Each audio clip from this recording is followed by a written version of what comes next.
Hi, everyone. This is Jill from the Northwoods. We are kicking off the, I don't know how many part series on how Jill fixed herself from being kind of a mess to being successful. And I'll show you what I did. But the very first thing I did when I fixed myself was I went after ADHD and maybe a little bit of autism in there as well. Now, back when I was a kid, there was no name for this. And maybe in some sense, it was beneficial to me that there was no name for itself. I couldn't chain myself down with something and then have it kind of hang over me. I mean, think about it. If you named yourself, you'd say, well, Jill, she's overweight, she has ADHD, she has some level of autism, and we could go on and on and on. And it could put me into this rut where I think, oh, I never am going to go anywhere in my life because look at all these things I have. I grew up in that era where there just was no name for it. You were the kid who weren't paying attention. You were the kid who couldn't sit down for very long. And you were usually the troublemaker in school. There just really was no name for it. And I can think back now when I think about the kids who were in my grade school. Oh, yeah, that's probably what was going on. ADHD stands for now Attention Deficit Hyperactivity Disorder. And boy, that was me as a kid. I had problems where I kind of went into two different categories with it. I couldn't sit. I was always wiggling. My grandmother and I used to go for walks, and I would be the kid who would go the other way, the long distance thing. And then at the grocery store where they had these cart beams, I would flip over it multiple times. And my grandma was like, what is up with you? And then comes the attention deficit. That was the big problem. Being hyperactive, it mean that I didn't sit still very long, but the attention deficit part was really the problem with me. And at the time, they sort of looked at it as you're just a kid who just can't sit down. You can't sit still. There's a girl who I'm friends with on Facebook now. I had to write her name so many times. I will not talk to, and then her name. Probably half the class. But this one girl, the two of us could not stop talking to each other, not at any time. And so we'll never forget each other's names because we had to write it down so many times. But we're going to talk today a little bit about what is ADHD and maybe a little mixed in with autism. How does it affect people? Let me say off the bat, it affects people differently. I believe that I'm fundamentally not that far down on the scale of this. Some people are quite impacted by this. It hurts them quite a bit. But for me, it hurt me, but I was able to overcome it and tackle it. And this was really the very first thing I tackled. I remember going all the way back to maybe even second and third grade and realizing something's different with me. I can't sit still. I can't pay attention. There used to be this cartoon, and this boy would look out the window and he would see a dandelion. And suddenly the ends of his lips would kind of curl around and he would smile and he would be lost. He'd be gone forever. And that was me. I could never pay attention to anything. And so that is one part of it, is not having the ability to sit there and pay attention to things. And so if I, and still this is true, get bored, if I get lost in too much detail I don't care about, then I drift. I drift off into what I call my happy place. Let's say that it's a church service and they're singing way too much. This is not entertaining to me. There goes Jill off into her happy space. So it has that impact that I can just disappear into places, be lost in time. And so that also means that essentially one of the other side effects of ADHD is what they call time blindness, where you can get disappeared into the world. Now, this is something that is more common with ADHD, where someone can just, like maybe me at church, just sitting there, and I'm now off. I'm now in my happy place. I'm now somewhere else. It's kind of nice for plane trips because I can go on very long plane trips and just go into wherever it is that it takes me in my brain. But it's not very good when you have to pay attention. And so that's really the key of it, is you have to pay attention at times. For me, it was classroom, and that was the thing that worried me the most. I grew up in a very poor area. I grew up with a father who was a drinker. My number one goal in all of life was to get the heck out of there, to get away from this situation, because I knew it would drown me. And if I couldn't pay attention in school and I couldn't get good grades and then I couldn't go to college, you see how I'm putting this whole thing in my head, I'm going to get stuck. I'm going to get lost and I can't do that. So I had to figure out something, some way to get myself to stop drifting. We'll talk about solutions in the next episode, but that was one of my biggest problems. One of the big things that comes with this time loss has to do with the fact that I can also get super focused, and this is the autism part.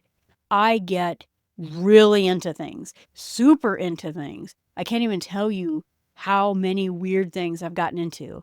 Some of them are just as simple as computer gaming back in my 20s, and I was just very into it.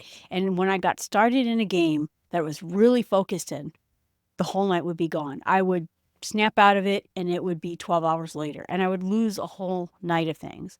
Luckily, it was not so bad that I would not show up for work or not forget to go to class or that kind of thing. But many times that meant I got so wrapped up, particularly in college, all of a sudden it would be 3 in the morning and I have class at 6:45. Now I'm in trouble. The other part of it is just like we mentioned before, the inability to stay focused, to pay attention. And that just means getting distracted by anything. I just could look away and see something, and I see a cover of a book and I go, I should read that book.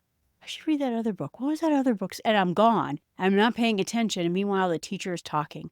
This was a big problem when I was in grade school. That also can mean that sometimes I'm not paying attention to details that are important, not completing homework assignments that need to be completed in a pretty good way. I'm not able to organize my notes, my meetings, or anything else like that. I'm going to give you a little bit of a spoiler alert. The modern world is built for people like me.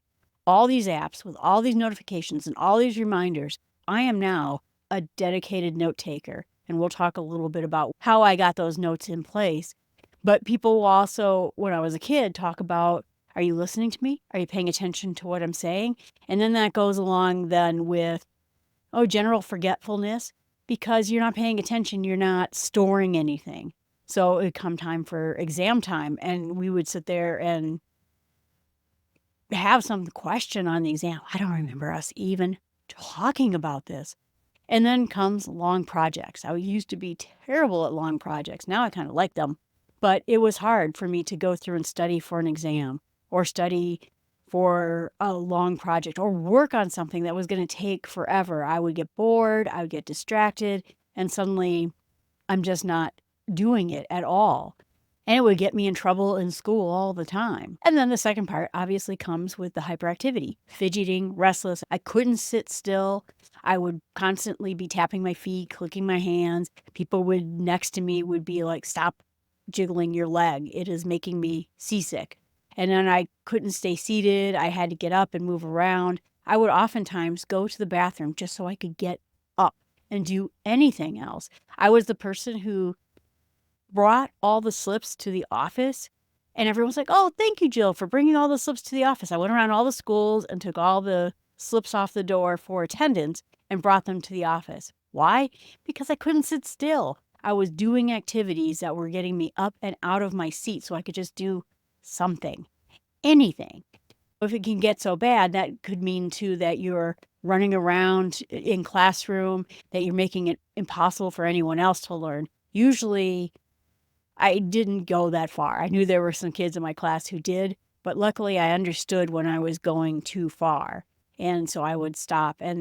But internally, I would be going out of my mind because I had to get up and I had to do something. Luckily, I found some ways, like I said, with the bathroom, going to the library, doing the paper slips. I found other ways of doing these activities that wouldn't get me into trouble.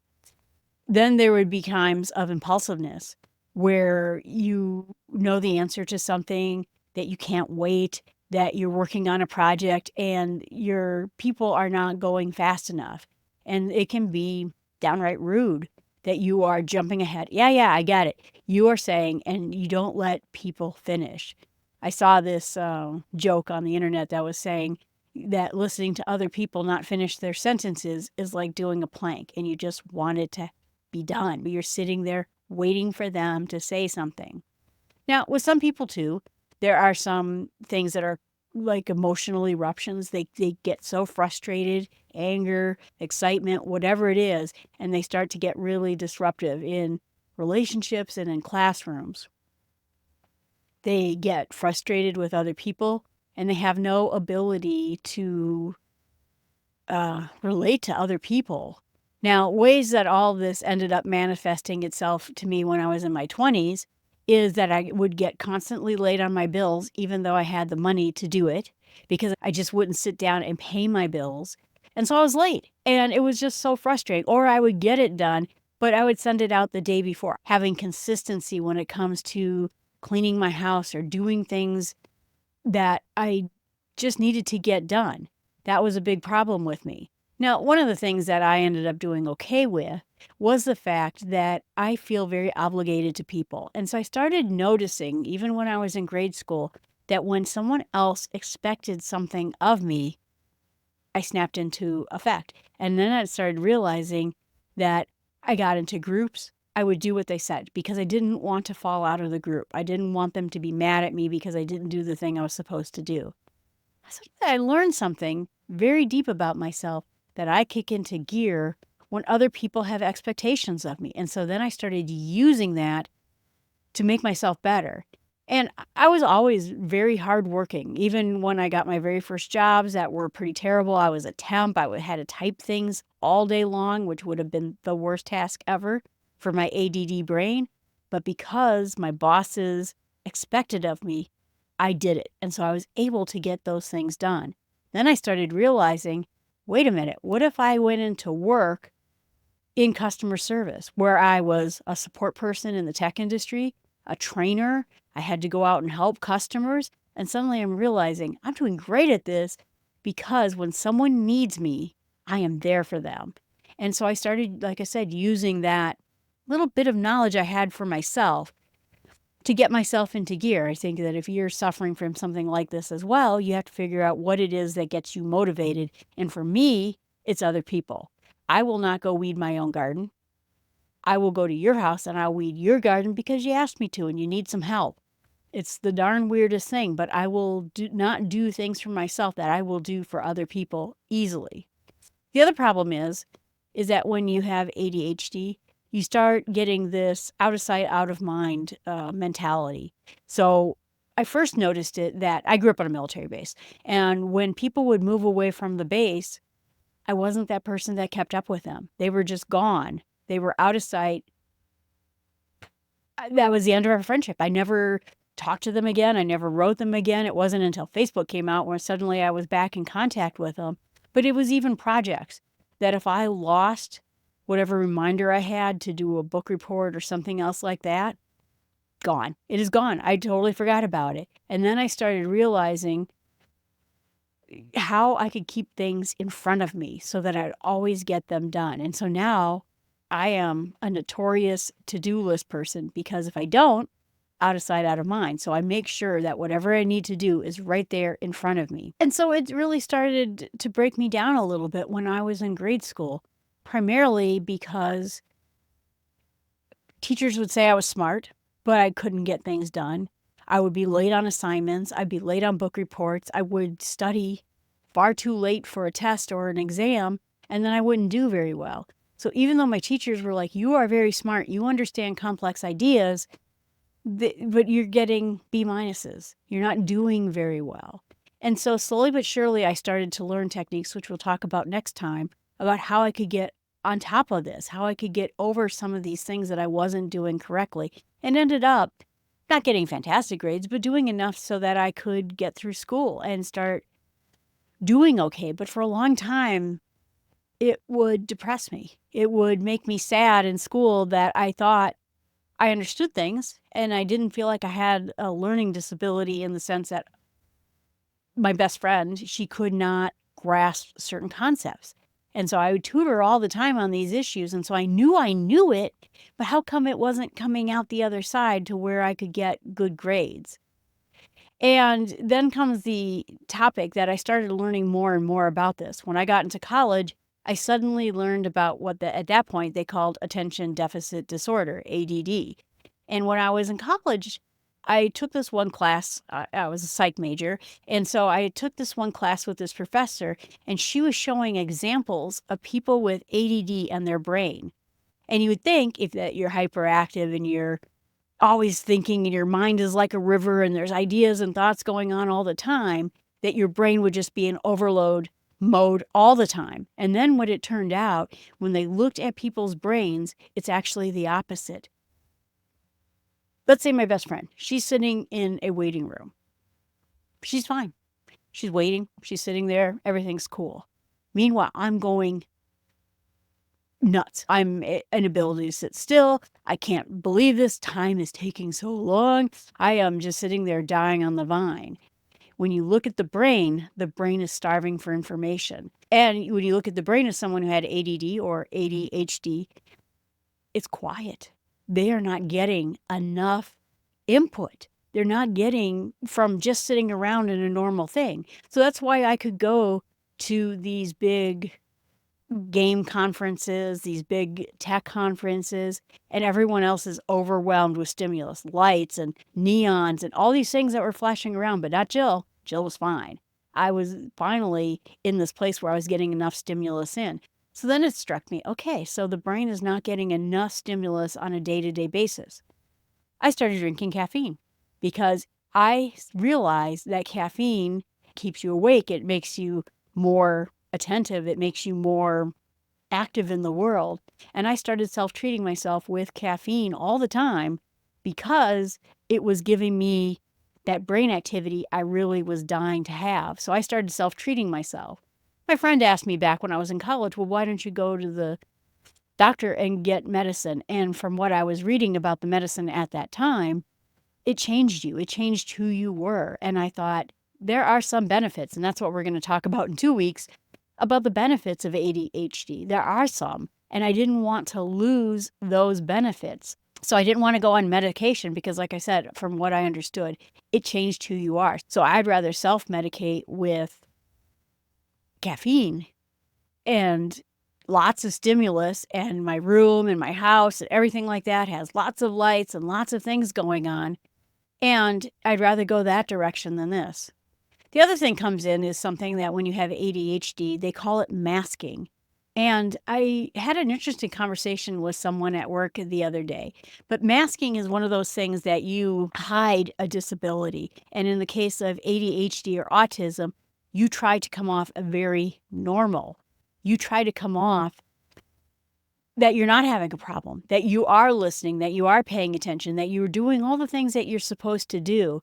And the whole point of it is that it's either conscious or unconscious, but you're trying to relate to other people. You're trying to fit into social situations. When I'm at church and you were to look at me at church, I'm sitting there like this. And inside my head is the apocalypse. I am going crazy, just sitting there waiting for something to happen. If it's music or a song that's going on and it's going on too long, or the sermon's going on too long, I am going nuts. But do you see anything? No, I'm just sitting there. You don't even know. My best friend, she can tell when I am just going out of there. But that means I am hiding what's going on in my brain, and it can be exhausting to do it for long periods of time. And the other part of it too is that you're trying to fit in. You're not trying to, I don't know, you're trying to get along with other kids. You're trying to get along with the teacher. You're not trying to be a problem, particularly me. I did not want to be a problem in school. School was my chance, and I really wanted to do it. And so what you start doing is copying what other people are doing. If I look around and I see that everyone else is not jumping out of their skin, okay, just sit there. The other part of it is sometimes you're doing stuff like tapping, like I said, tapping your legs, tapping your pen. I would always sit there and click my pen on and off when I had that. And I do try to do things. And when I was back in school, I remember I look people in the eye, look people in the eye, look people in the eye. And I would just tell myself these messages all the time because I knew that I wanted them to know I'm paying attention to you. Because it was too frequent when I was not doing these tactics that they knew I wasn't really paying attention. My mind was a million miles away. So it's really important to understand that masking can just be exhausting. It can make you also feel like you're not you. You can't be you among your friends because you have to be this other person. Used to be thought that this was mostly a boys' problem and not for girls in school. They found that the rates of ADD, ADHD, attention deficit, and even autism are higher in boys. But then they started looking into it, and I was told by a coworker last week that they found out that girls try to fit in socially more, and their friends will coach them. Oh, Jill, if you don't write a thank you letter, people are going to think poorly of you. Or Jill, you have to pay attention in class, or the teacher's just going to keep getting mad at you. Because girls tend to want to fit in more, and boys tend to be like, Bob, he's just hyperactive. He'll be fine. Less coaching, more back slapping, I guess. That's a huge generalization, by the way. But the idea is that girls were coaching other girls who were either ADHD or autistic, and the girls were learning either masking or learning techniques like I did of how to fit in, how to work with those things. But boys didn't have that emotional support. And so then they started realizing that that's probably why there are differences. And then it can make you feel too that when you're always hyperactive and you're always out there, that you can have sleep problems. I've had sleep problems my whole life. This is something that I fixed during the pandemic. I was able to fix my sleep problems for the first time in all my years, and now I sleep great because I put in extra effort to do it. You can get burnout because you're always doing something. This idea, and I got it all the time from my grandmother and from my friends, that you never get anything done. Are you lazy? And I'd be like, I am not lazy. I am doing something every minute of the day. In fact, when I'm in bed, my brain is running amok. I am doing things all the time. And even that is still true today. I am always doing something. I am always over here getting something done. I am not someone to sit there and watch TV. I'm not someone who just can sit on the couch and like listen to music or look out a window. I am always doing something. And so that has a little bit to do with autism, that your brain is just always spinning and always going and always going. I remember one time I was supposed to get something done, and there was some documentary on the Discovery Channel, and it was like this 18-part series on barbarians.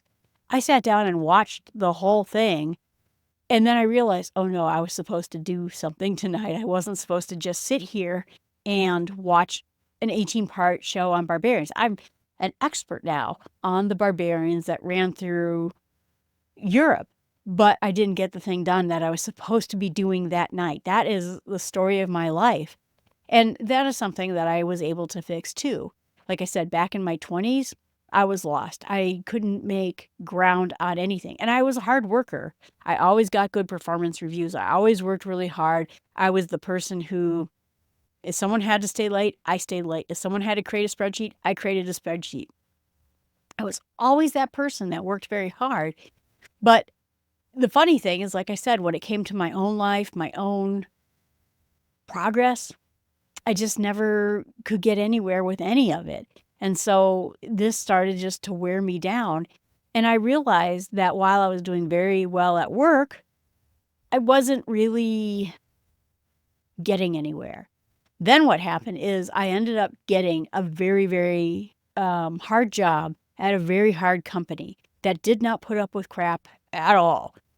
You got fired left and right. People got fired all the time if they didn't do the things they were supposed to do. And so I had to take what I considered to be, I'm a good worker, and take it up a notch. And that's where I started learning to become a project manager. I started digging in deep for all these different tools. I got myself my first Franklin planner because there's no screwing around this job. You screwed around, you got fired. And so that then got me to take this all more seriously because I had a very serious job. So we'll talk, like I said, about solutions next time, but that's what kicked me into gear. I bought a house and then suddenly I couldn't afford the house. So by getting this very, very hard job, it paid better and I was able to keep the house, but that meant I had to kick into gear. I had to start doing all the things that I was supposed to do, or this was going to go very poorly. And I did. Some other weird symptoms that I've noticed, and I still have most of these parts today. I fixed the big things, the hyperactivity. I fixed the not paying attention, all those types of things. But first of all, there's something called directional dyslexia. And I am terrible with directions. Even if I know technically where I'm going, I can tell you 9 times out of 10, I will go the wrong way. It would be better for me to go the opposite way that I think is correct. I remember I was just visiting my mom and brother a couple weeks ago, and I get on the highway. I see 2 signs, one for this town and one for that town. Sure enough, I took the wrong one. I just am so bad with directions that now I have a car with navigational pieces in it, and so that's been helping me quite a bit. But I can't go the right direction. I'll oftentimes confuse left and right. Even though I know which one's true, I'll say, well, over here to my right, and then I'll be like, oh, right, that's the other way. The other part, this I just learned a couple of months ago, there is something called dysgraphia, and it means that you can't handwrite. I used to take notes with my hands because at the point there weren't computers and there weren't things I could do to take notes. My hands would cramp up. I couldn't read my own handwriting. The letters would be uppercase and lowercase randomly. And I'm like, what is wrong with me? It's like I have no motor control when it comes to me writing. And so that meant that if I took notes, I couldn't read them. I might as well, if I took notes in school, just burn them because I could never read them again. And it was really weird. And I had no idea what this was. Turns out that is another ADHD issue, that you cannot write, you can't organize, you don't have letter spacing, you don't have line spacing. I mean, there were literally lines on the paper and I still couldn't space my lines properly. Like I said, if I write something down, I might as well just burn it because I can't read it. And so what cured it for me is that the computer age came along. The computer age, again, was built for people like me because suddenly I could type. I could take notes in something that I could read again, and that changed my whole world. So now I'm a compulsive note taker because I don't have to write it down. I was too slow. I was too disorganized with my writing, and I couldn't read it anyway. Words would be missing. Concepts would be missing. A line would be over here instead of over here. It was so weird. But now with notes and computers, I'm able to take notes and find them again and read them again. So computers have been a huge thing for me. I started getting to the point once I got to college, because I have a pretty good memory. I do have a really good memory. And I have that weird ADHD focus thing where I can really focus on things that are important. I would just sit in college, and I did this for all 4 years, where I would just watch the professor. And I wouldn't take notes, and I would just stare at them. And it unnerved some of my professors. They called me up and said, Jill, it'd be good if you probably took notes. And I'm like, if I listen to you, I will remember this forever. If I sit there and spend time trying to take notes, 1, I will never read those notes again because I can't read my handwriting. And 2, it means I wasn't paying attention to you. And now I'm really messed up because I didn't hear a word you say because I was trying so hard to write. It used to freak my roommate out. In fact, we took a class together and it was the best thing because she writes everything word for word. And she's a fast writer and her handwriting is fantastic. For me, I just sat there and watched the professor. And between the two of us, man, we aced that class because she had amazing notes and I knew everything the professor said. So I couldn't do it. I mean, I just couldn't even get there. And I didn't realize that this whole dysgraphia thing had to do with ADHD. And now it just kind of makes sense. So I'm learning more and more even now about some of the things that I had no idea about, and then I'm getting better at it.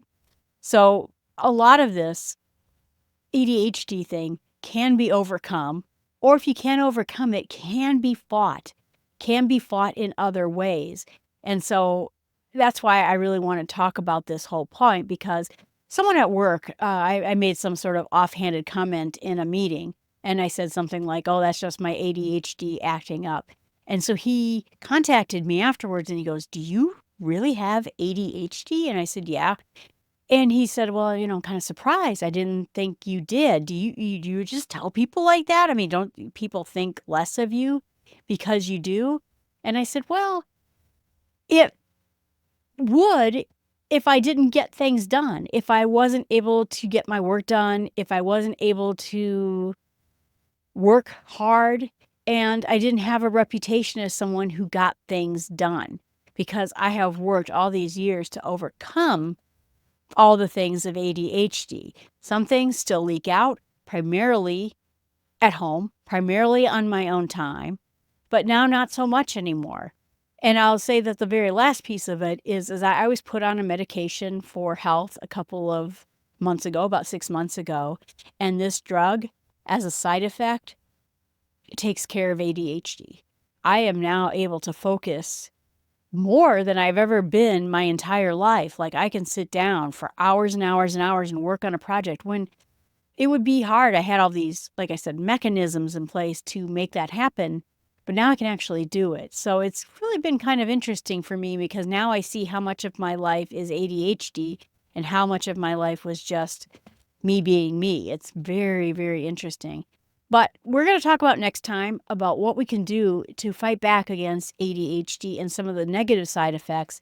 And then in the third video, which will come out in a couple of weeks, we'll talk a little bit about even some benefits of being ADHD, some things that you can do in order to make your life better and make the lives of people around you better. There are some benefits to this. And that was primarily why I didn't want to take medication. I had such good results from the benefits of it, I didn't want it to take it away from me. All right, everyone, thanks so much. I appreciate you watching it. Please remember that you can always email me at jill@startwithsmallsteps.com. You're also welcome to comment in the video channel itself. And if you have anything, maybe different side effects, maybe different manifestations of how ADHD and a little bit of autism affects you in your life, I'd like to hear about it. I'd like to know what you've done or how it affects you. Let me know.